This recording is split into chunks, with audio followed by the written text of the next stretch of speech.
मंडळी,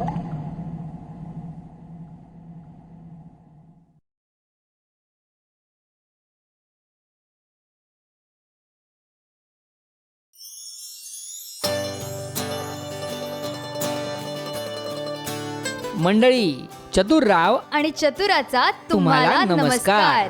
मित्रांनो, सत्यमेव जयते water cup स्पर्धा 2017 काही दिवसातच सुरू होतेय. पण स्पर्धेचं काम प्रत्यक्ष सुरू होण्याआधी एक महत्त्वाची गोष्ट करून पाणी फाउंडेशनला ती तुम्हाला सादर करायची आहे. आणि ती म्हणजे तुमच्या गावाचं पाणलोट नियोजन. आणि हे पाणलोट नियोजन सादर करण्याची अंतिम तारीख आहे 6 एप्रिल 2017.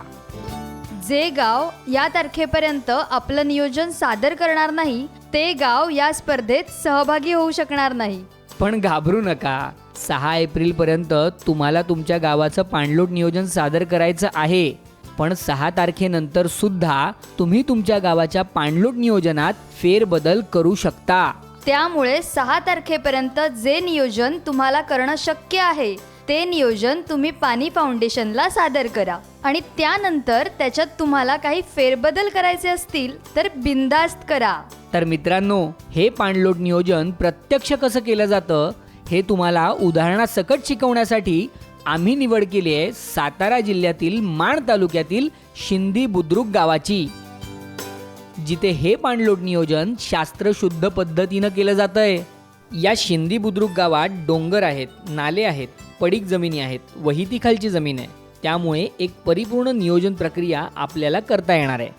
पण असं होऊ शकतं की तुमच्या गावात यापैकी एखादा भूभाग नसेल. म्हणजे बघा, मराठवाडा, विदर्भ यांसारख्या प्रदेशात डोंगर, टेकड्या फार प्रमाणात सापडणार नाहीत. सपाट जमीनच जास्त लागेल.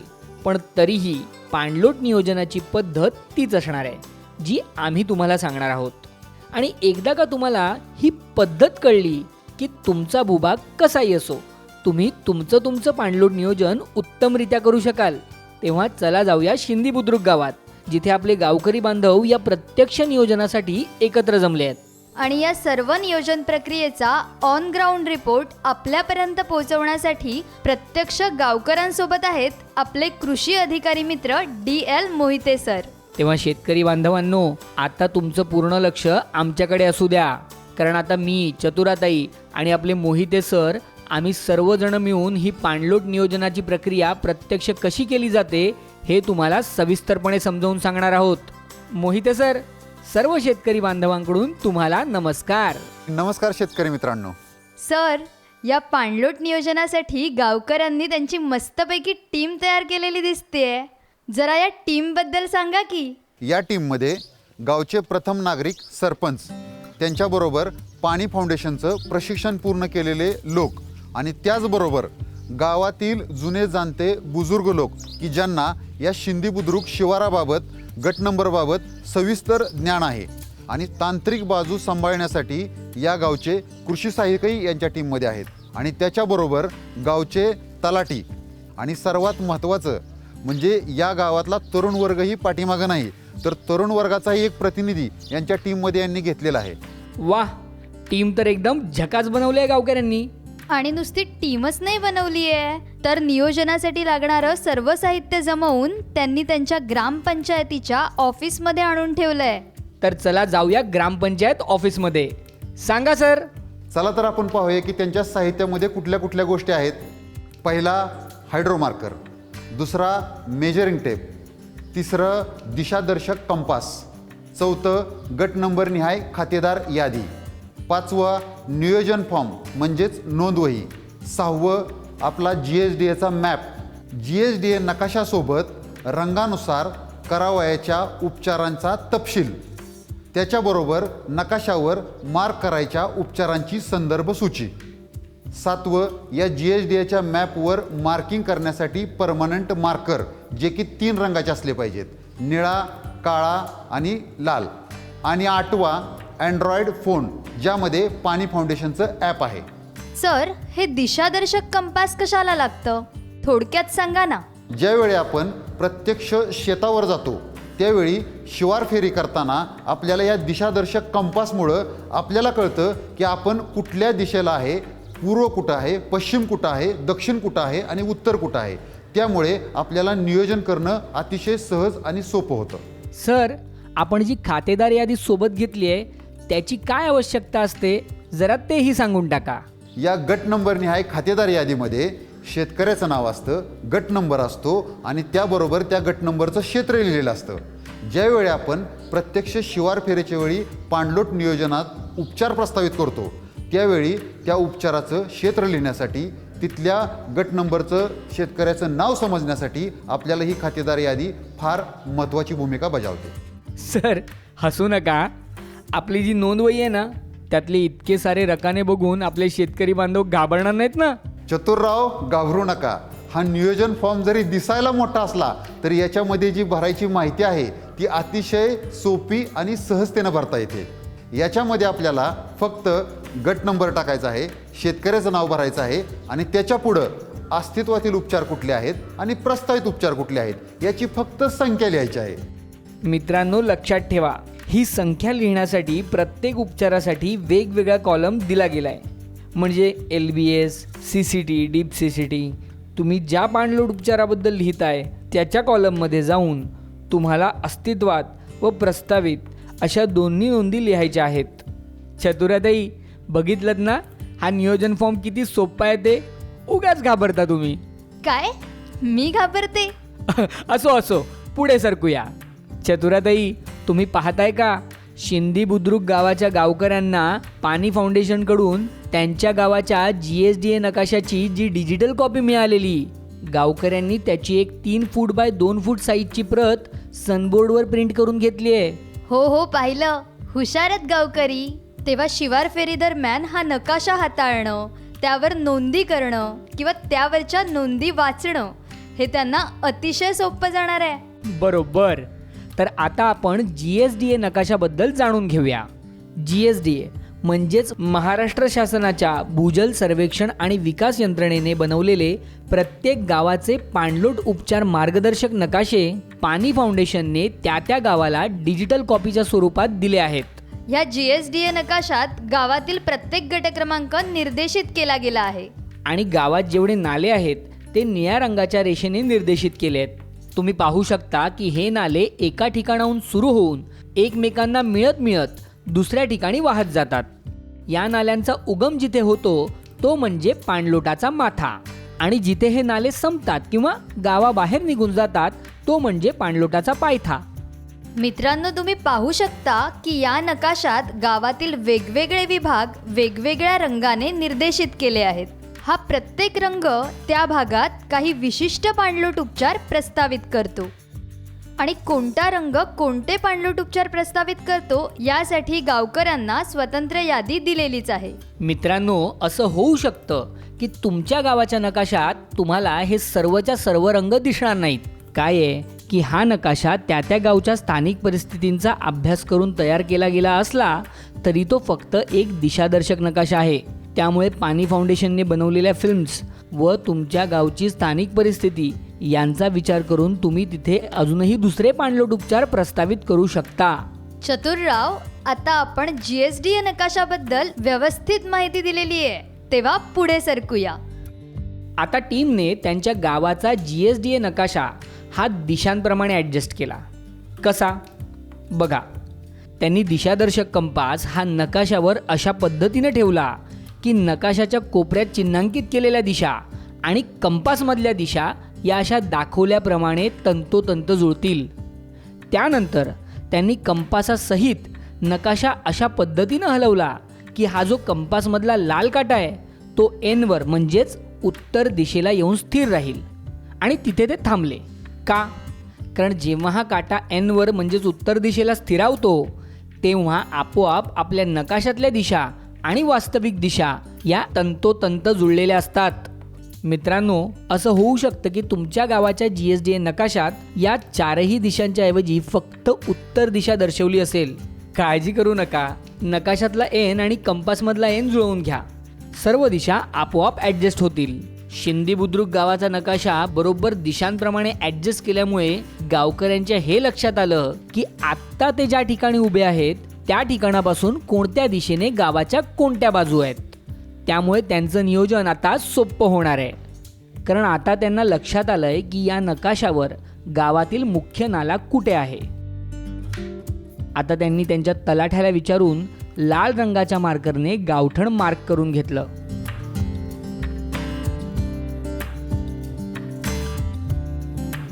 मित्रांनो, बहुतेक वेळेला गट क्रमांक 1च्या अवतीभोवती जी मोकळी जागा असते ती म्हणजे गावठण असते. पण तरीही गावठण मार्क करताना तुमच्या तलाठ्याची मदत नक्की घ्या. आता गावठण मार्क झाल्यानंतर गावातल्या अनुभवी लोकांच्या मदतीनं गावठणाच्या अनुषंगाने कुठे कुठे पाझर तलाव आहेत ते त्यांनी मार्क करून घेतलं. त्यानंतर गावातील जो मुख्य नाला आहे की जो असा निळ्या बारीक रेषेने दाखवला गेलाय तो जाड निळ्या रंगाच्या मार्करने असा दाखवल्याप्रमाणे थोडा मोठा करून घेतलाय, जेणेकरून प्रत्यक्ष शिवार फेरीच्या वेळेला हा मुख्य नाला गावकऱ्यांना स्पष्टपणे दिसेल.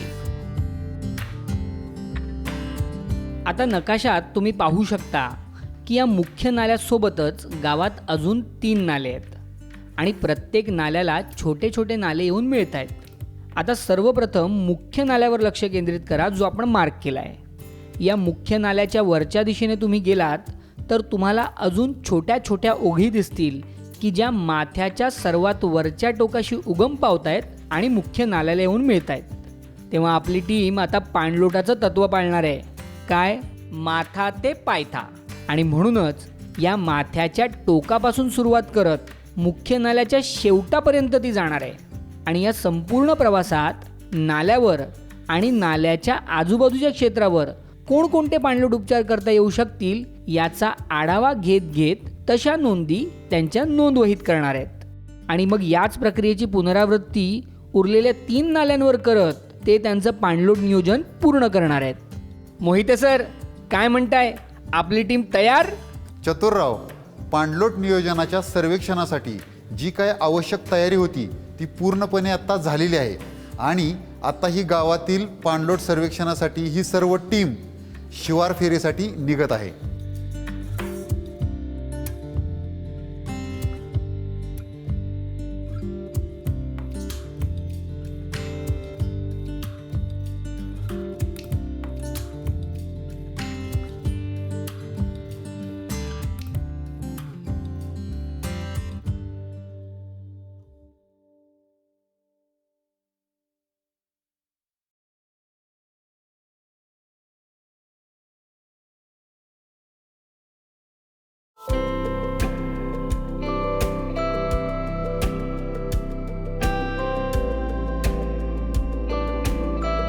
आता ही शिंदी बुद्रुकची सर्व टीम पाणलोट क्षेत्र नियोजनासाठी या पाणलोटाच्या माथ्यावर आलेली आहे आणि या माथ्यावर त्यांनी जागाही अशी निवडलेली आहे की ज्या जागेवरून या पाणलोटाचे छोटे मोठे नाले सर्व क्षेत्र हे अगदी सहजतेनं आणि नीट दिसत आहे.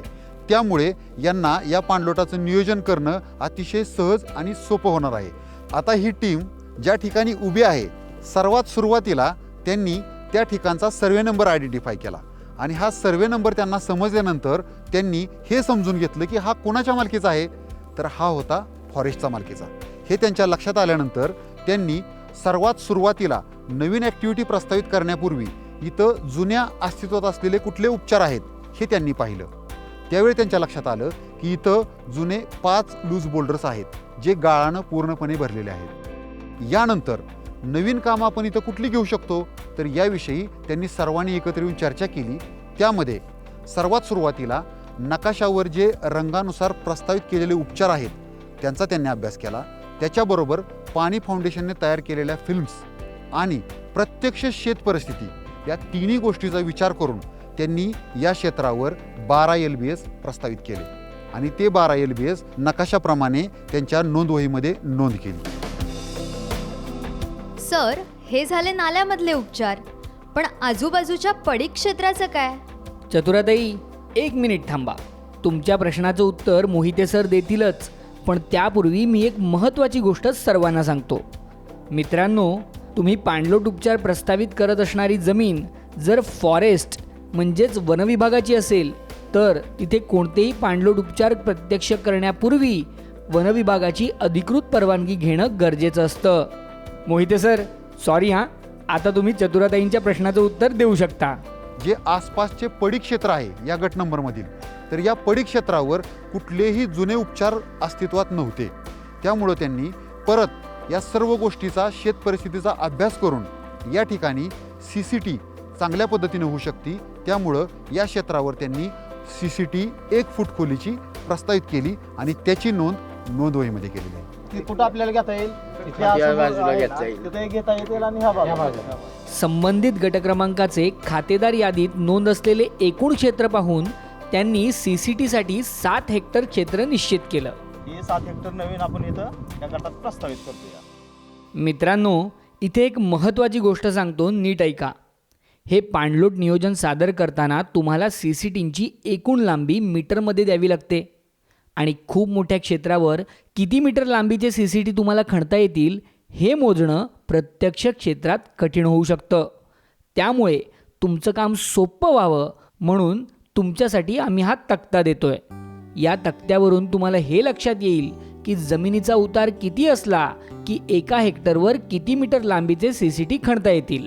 त्यामुळे गावकऱ्यांनी काय केलं, सर्वात प्रथम हायड्रोमार्करच्या सहाय्याने या भूभागाचा उतार मोजला. तो आला 9%. आता तक्त्यानुसार 8 ते 15% उतारासाठी प्रति हेक्टर CCTची लांबी किती आहे? 1500 मीटर. आणि इथे भूभागाचं क्षेत्रफळ किती आहे? 7 हेक्टर. त्यामुळे नियोजन टीमने हे गणित केलं. CCTच्या एकूण चरांची लांबी बरोबर 1500 गुणिले 7 बरोबर 10,500 मीटर. या 7 हेक्टर क्षेत्रावरच्या CCTच्या एकूण रनिंग मीटर लांबीची आलेली ही नोंद नियोजन टीम नंतर पाणी फाउंडेशन ॲपमध्ये भरणार आहे. चतुराताई, आता आपले गावकरी थोडे खालच्या दिशेने आलेत आणि खातेदारांच्या यादीनुसार त्या जागेचा त्यांनी गट क्रमांक नोंद केलाय 293. मोहिते सर, या भागाचं सर्वेक्षण केल्यानंतर गावकऱ्यांना नक्की काय लक्षात आलंय ते आम्हाला सांगा. या टीमच्या हे लक्षात आलं की इथं सर्वे नंबर 293 मध्ये 3 अर्धन अतिशय चांगल्या पद्धतीनं बसतायत. याचं कारण असं आहे की या ठिकाणी दोन्ही काठाला माती मोठ्या प्रमाणावर आहे. त्यामुळे या लोकांनी शेत परिस्थितीचा विचार करून इथं 3 अर्धन प्रस्तावित केलेले आहेत आणि त्याची नोंदवहीमध्ये केलेली आहे. मोहिते सर, खूप छान चाललंय बरं का. आता पुढे यानंतर ते थोडे खाली गेले आणि खालच्या बाजूला त्यांच्या लक्षात आलं की हा गट नंबर आहे 973, जो की फॉरेस्टच्या मालकीचा आहे. या गट नंबरमध्ये मोठ्या प्रमाणावर CCTला तर वाव आहेच, परंतु CCT बरोबर इथे एक नाला आहे जो वरून आलेला आहे.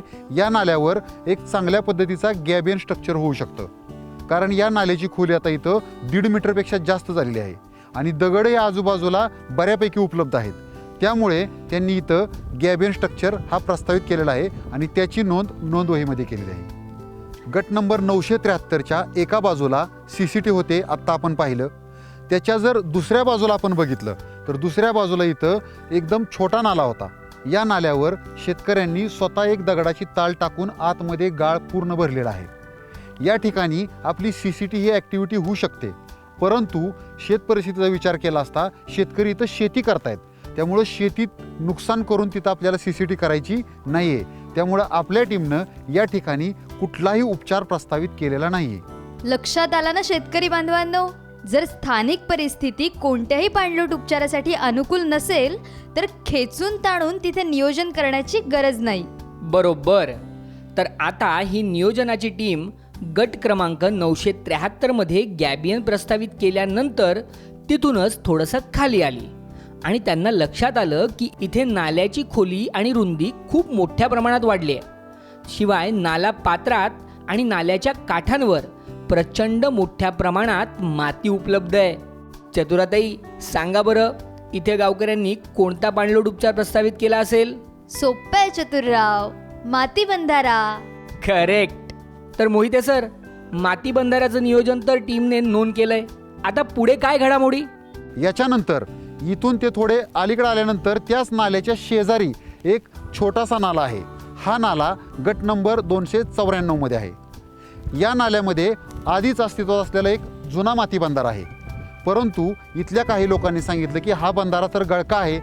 त्यामुळे या लोकांनी या बंधाऱ्याची दुरुस्ती आपल्या नोंदवहीमध्ये प्रस्तावित केलेली आहे.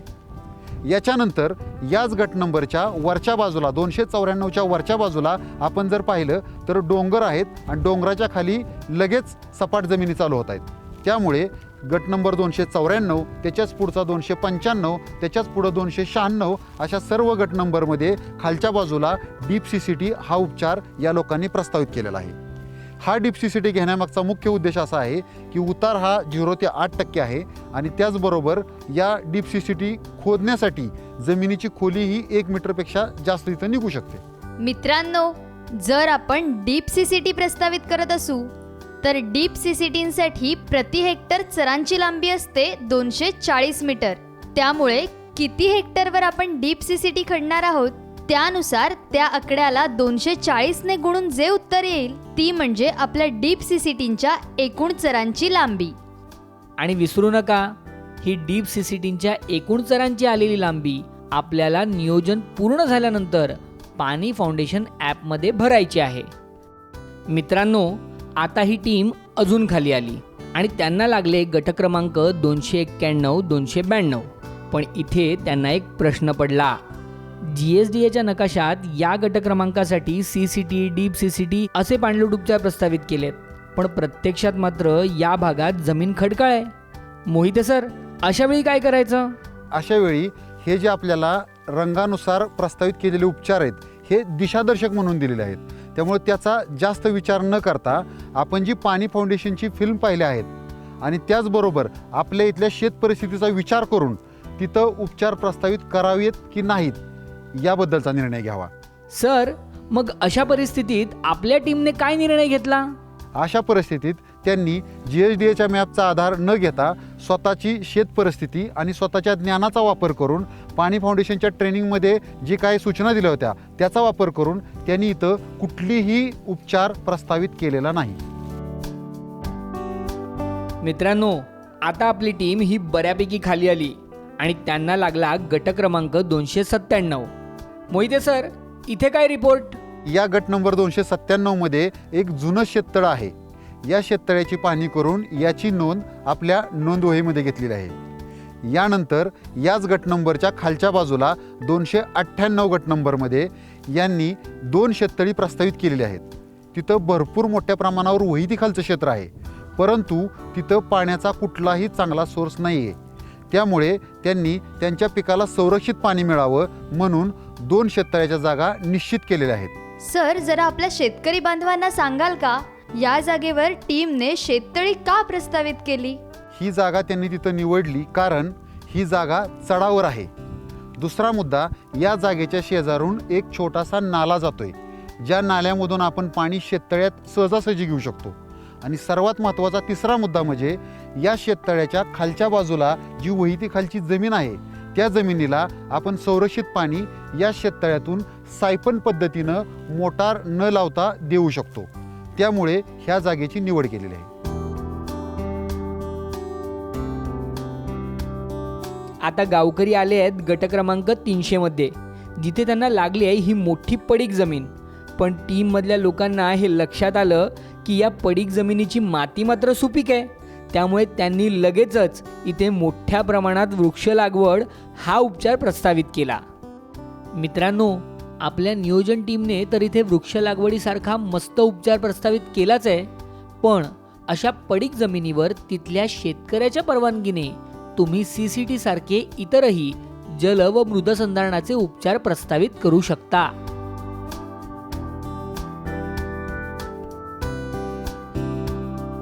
मोहिते सर, आता आपली टीम कुठे पोहोचली आहे आणि काय करतेय? आता आपली टीम नियोजन करत करत वहितीखालच्या क्षेत्रामध्ये आलेली आहे आणि या ठिकाणी त्यांना उंचावरती अशी एक जागा मिळाली की या उंचावरच्या जागेवरून पूर्ण आसपासच्या जवळच्या सर्व पाणलोट क्षेत्राचं अतिशय चांगल्या पद्धतीने नियोजन करता येईल. त्यामुळे एका जागेवर थांबून मोठ्या जागेचं सर्वेक्षण आणि नियोजन इथं बसून ते करू शकतात. त्या धर्तीवर त्यांनी इथून सर्वेक्षण करायला सुरुवात केली. सर्वात सुरुवातीला ते इथं जिथं उभे आहेत त्या गट नंबर त्यांनी पाहिला तर तो होता गट नंबर 299. त्याच्या वरच्या बाजूला गट नंबर 298 मध्ये एक जुनं अस्तित्वातील शेततळ आहे. या शेततळ्याची नोंद त्यांनी नोंदवहीमध्ये केली. त्याच्याचबरोबर गट नंबर 294, 295, 296, 297, 301 पर्यंत या सर्व गट नंबरमध्ये कंपार्टमेंट बंडिंग आणि कंटूर बांध घालण्यासाठी अतिशय चांगली जागा आहे. त्यामुळे सर्वांशी चर्चा करून त्यांनी त्या ठिकाणी कंपार्टमेंट बंडिंग 21 हेक्टर आणि कंटूर बांध 4 हेक्टर अशी ॲक्टिव्हिटी प्रस्तावित केली. मोहिते सर, सॉरी हां, तुम्हाला मध्येच थांबवतो, पण मित्रांनो, इथे कंपार्टमेंट बंडिंग आणि कंटूर बंडिंगचा विषय निघालाच आहे, तर मला तुमच्यासोबत एक खूप महत्त्वाची गोष्ट शेअर करायची आहे. काय आहे की मराठवाडा, विदर्भ यासारख्या प्रदेशांमध्ये डोंगर, टेकड्या असा भूभाग कमी प्रमाणात पाहायला मिळतो. त्यामुळे तिथे CCT, डीप CCT असे पाणलोट उपचार केले जात नाहीत. उलट तिथली जास्तीत जास्त जमीन ही सपाट आणि वहितीखाली असते. त्यामुळे तिथे उत्तम जल आणि मृदसंधारण होण्यासाठी कंपार्टमेंट बंडिंग आणि कंटूर बंडिंग हे पाणलोट उपचार प्रामुख्याने केले जातात आणि करायला सुद्धा पाहिजे. मोहिते सर, आता पुढे सांगा, हे कंटूर बंडिंग आणि कंपार्टमेंट बंडिंग प्रस्तावित केल्यानंतर आपल्या टीमने पुढे काय केलं? त्यानंतर नाल्याच्या विरुद्ध बाजूला त्यांनी पाहिलं तर तिथं त्यांना गट नंबर 359, 360, 361, 362, 363 आणि 364 या सर्व गट नंबरमध्ये पूर्णपणे पडीक जमीन होती आणि या पडीक जमिनीवर डीप CCT करायला अतिशय चांगल्या प्रमाणावर स्कोप आहे. त्यामुळे त्यांनी ती जागा डीप CCTसाठी निवडली आणि ह्याचं क्षेत्र 13 हेक्टर आपल्या नोंदवहीमध्ये नमूद केलं. याच नाल्यावरून ते खाली गेल्यानंतर त्यांना सहजपणे पाझर तलाव दिसला. या पाझर तलावावर त्यांनी चर्चा केली तर त्यांच्या लक्षात आलं की हा पाझर तलाव 352 गट नंबरमध्ये आहे, परंतु हा गळका आहे आणि याच्यामध्ये मोठ्या प्रमाणावर गाळ साठलेला आहे. त्यामुळे त्यांनी त्या पाझर तलावाची नोंद आपल्या नोंदवहीमध्ये दुरुस्ती आणि गाळ काढण्यासाठी केलेली आहे. वा सर, हे तर मस्तच झालं. खूप मोठ्या भागाचं नियोजन टीमला पटापट करता आलं. चतुराताई, यामुळे आपल्या टीमचा उत्साह वाढलाय आणि आता ते अधिक जोमात पुढे सरकले आहेत. मोहिते सर, कुठे आली आहे आपली टीम आता? चतुरा, आता आपली टीम गट नंबर 350 मध्ये आलेली आहे आणि या 350 मध्ये वरून आलेला आपला नाला हा मोठा आणि अरुंद झालेला आहे. या नाल्यावर आपल्या टीमला एक नवीन सिमेंट बंधारा दिसला, परंतु हा सिमेंट बंधारा सर्वांशी चर्चा केल्यानंतर त्यांच्या लक्षात आलं की हा गळका आहे. त्यामुळे त्यांनी त्यांच्या नोंदवहीमध्ये याची दुरुस्ती करणे या कॉलममध्ये नोंद केलेली आहे. याच्यानंतर त्यांच्या लक्षात आलं की या बंधाऱ्याच्या आतल्या बाजूला मोठ्या प्रमाणावर गाळ आहे. त्यामुळे याची पाणी साठवण क्षमता अतिशय कमी झालेली आहे. त्यामुळे या नाल्याचे नाला रुंदीकरण करून त्याच्यातील गाळ काढण्याचे काम त्यांनी आपल्या नोंदवहीमध्ये प्रस्तावित केलेलं आहे, जेणेकरून या बंधाऱ्याची साठवण क्षमता वाढेल. मित्रांनो, इथे सुद्धा एक महत्त्वाची गोष्ट, सिमेंट नाला बांधाच्या दुरुस्तीसाठी शासनाची अधिकृत परवानगी घेणं गरजेचं असतं. काय चतुराताई? करेक्ट. सर, या सिमेंट बंधाऱ्याच्या आसपास बऱ्यापैकी वहितीखालची जमीन दिसतेय. तिथे सुद्धा काही पाणलोट उपचार होऊ शकतात ना? अरे वा चतुरा, तुम्ही तर खूप छान आठवण करून दिलीत. परंतु गाववाले सुद्धा विसरलेले नाहीत बरं का. त्यांनी ज्यावेळी आसपास सगळं वहितीखालचं क्षेत्र पाहिलं त्यावेळी सर्वात सुरुवातीला त्यांनी सर्वांशी चर्चा करून इथं कंपार्टमेंट बंडिंग हा उपचार प्रस्तावित केलेला आहे आणि याची नोंद आपल्या नोंदवहीमध्ये केलेली आहे. चतुराताई, आपली नियोजन टीम पण एकदम भारी आहे बुवा. बघा ना, एवढ्या उन्हातही न थकता पुढेच चालले. मोहिते सर, कुठे आले आपली टीम आता? चतुरराव, आता आपण गट नंबर 383 आणि 385च्या मधोमध नाल्यामध्ये उभे आहोत आणि या नाल्यामध्ये आपल्या टीमला अतिशय उत्कृष्ट, तांत्रिकदृष्ट्या सक्षम अशी जागा मिळालेली आहे आणि ही जागा आहे सिमेंट कॉन्क्रीट बंधाऱ्यासाठी. ही जागा आपल्या टीमने का निवडली तर या जागेसाठी स्पष्ट काठ आहेत. या जागेला खोली ही 5 मीटरपर्यंत आहे आणि पाणी पसरायलाही मोठ्या प्रमाणावर वाव आहे. त्यामुळे आपल्या टीमने या जागेची निवड केलेली आहे. मित्रांनो, आता आपली टीम गावठणात जवळ पोहोचली आहे, गट क्रमांक 804 मध्ये. मोहिते सर, इथे काय विशेष नियोजन? या गट नंबरमध्ये एका शेतकऱ्याची विहीर आहे आणि विशेष म्हणजे या विहिरीजवळून एक छोटासा नालाही जात आहे. त्यामुळे ही विहीर आपल्याला विहीर पुनर्भरणासाठी योग्य आहे. ज्यावेळी आपल्या टीमनं याचं माप घेतलं त्यावेळी ते माप 18 मीटर आलं. म्हणजेच आपल्या विहीर पुनर्भरणच्या नियमानुसार ही विहीर पुनर्भरणासाठी योग्य आहे. याच्याशिवाय ह्या विहिरीचा जो मालक आहे त्या मालकानंही विहीर पुनर्भरण करण्यासाठी संमती दिलेली आहे. त्यामुळे आपल्या टीमनं याची नोंद आपल्या नोंदवहीमध्ये केलेली आहे. चला, एका नाल्यावरचं माथ्यापासून पायथ्यापर्यंतचं नियोजन पूर्ण झालंय. आता अशाच पद्धतीने आपल्या नियोजन टीमने सर्व नाल्यांवरचं पाणलोट नियोजन माथ्यापासून सुरुवात करत पायथ्यापर्यंत जात पूर्ण केलं आणि आपली पाणलोट नियोजनाची शिवार फेरी पूर्ण झाली. मित्रांनो, हे पाणलोट नियोजन करण्यासाठी तुम्हाला कदाचित 2 ते 3 दिवसही लागू शकतात. तेव्हा घाई करू नका. हे पाणलोट नियोजन अगदी व्यवस्थित आणि अचूक पद्धतीनं करा.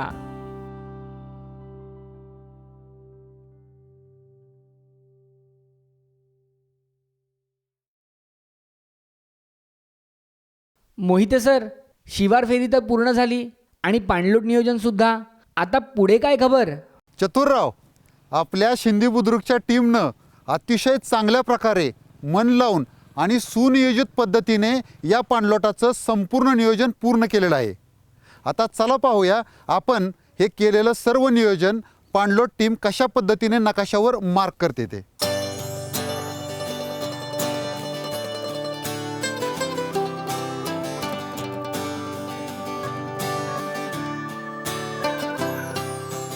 मित्रांनो, तुम्ही पाहताय हे मार्किंग करताना पाणी फाउंडेशनकडून गावाला दिली गेलेली जी संदर्भ सूची आहे त्याची गावकऱ्यांनी मदत घेतली आहे. या संदर्भ सूचीत प्रत्येक प्रस्ताव नकाशावर नोंद करण्यासाठीच्या खुणा ठरवून दिल्या गेल्या आहेत आणि त्याच खुणांचा वापर करून संपूर्ण नकाशावर गावकऱ्यांनी आपलं पाणलोट नियोजन मार्क करून टाकलंय.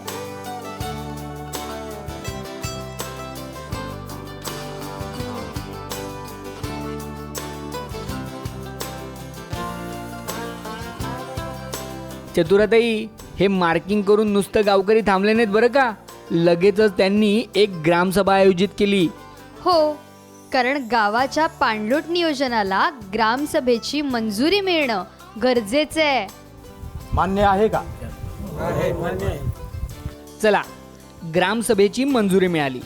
आता लगेचच या ग्रामसभेत स्पर्धेच्या कालावधीत कोणते पाणलोट उपचार प्राधान्याने करायचे, कोणते नंतर, हे ठरवलं जात आहे. एकदा का हा प्राधान्यक्रम ठरला की काम फत्ते. काय मोहिते सर? एक गोष्ट राहिली बरं का, ती म्हणजे आपण केलेलं नियोजन पाणी फाउंडेशनला कळवणे. आणि यासाठी काय पाहिजे तर पाणी फाउंडेशनचं ॲप. बरोबर बोललात सर. तर मित्रांनो, आता नियोजनातला एक अत्यंत महत्त्वाचा टप्पा बघा. शिंदी बुद्रुकच्या गावकऱ्यांनी शिवार फेरी करून जी नोंदवही तयार केलेली त्यातली सविस्तर माहिती त्यांनी पाणी फाउंडेशन ॲपमध्ये क्रमाक्रमाने भरली. आणि मग टीम मधले काही मेंबर्स परत त्या सर्व ठिकाणी गेले आणि त्यांनी त्या त्या जागांचे फोटो काढून ते ॲपमध्ये भरले.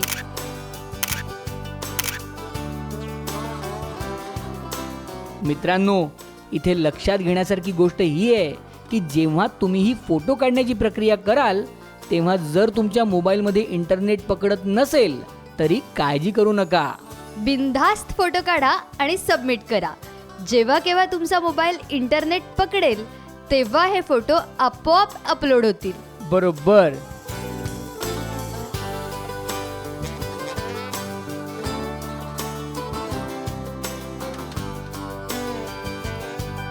अरे मोहिते सर, हा नियोजनाचा नकाशा गावकऱ्यांनी सार्वजनिक ठिकाणी का लावलाय? हा नकाशा अशा ठिकाणी दर्शनी भागात लावलेला आहे की कुठलाही गावातील सर्वसामान्य शेतकरी येऊन पाहू शकतो की नकाशावर आपल्या गावाचं नियोजन कशा पद्धतीने झालेलं आहे. शाबाश शिंदे बुद्रुक, मान गए. वा, क्या बात है. चतुरराव, शिंदे बुद्रुक गावकऱ्यांनी जे आज पाणलोट नियोजन कसं करावं याचं आदर्श उदाहरण आपल्या समोर ठेवलंय ते आपल्या सर्व शेतकरी बांधवांना खूप मोलाचं ठरणार आहे. नक्कीच. तर मित्रांनो, तुम्हाला जाता जाता पुन्हा एकदा आठवण करून देतो. लक्षात ठेवा, तुमच्या गावाचं पाणलोट नियोजन सादर करण्याची अंतिम तारीख 6 एप्रिल 2017 आहे. जर 6 एप्रिलला तुमचं पाणलोट नियोजन पाणी फाउंडेशनच्या ॲपमध्ये सबमिट नाही झालं तर तुमचं गाव या स्पर्धेतनं बाद होईल. त्यामुळे 6 एप्रिलपर्यंत जे काही तुमचं पाणलोट नियोजन तयार आहे अर्ध कच्चं ते सबमिट करा. कारण 6 एप्रिल नंतर सुद्धा तुम्हाला सबमिट केलेलं पाणलोट नियोजन सुधारता येणार आहे. त्याच्यात काही त्रुटी असतील तर त्या दूर करता येणार आहेत. त्यामुळे 6 एप्रिल ही तारीख चुकूनही चुकवू नका. लक्षात ठेवा मित्रांनो, कोणताही खेळ तेव्हाच यशस्वी होतो जेव्हा तो खेळ खेळणाऱ्या व्यक्तीचं किंवा टीमचं नियोजन उत्तम असतं. आणि आपली सत्यमेव जयते वॉटर कप स्पर्धा म्हणजे एका खेळाच्या स्पर्धेसारखीच तर आहे. तेव्हा हे तर पक्क आहे की जे गाव उत्तम पाणलोट नियोजन करेल ते गाव स्पर्धेत यश तर मिळवेलच, पण त्यासोबत स्वतःला कायमस्वरूपी दुष्काळमुक्त करून पाणीदार होईल.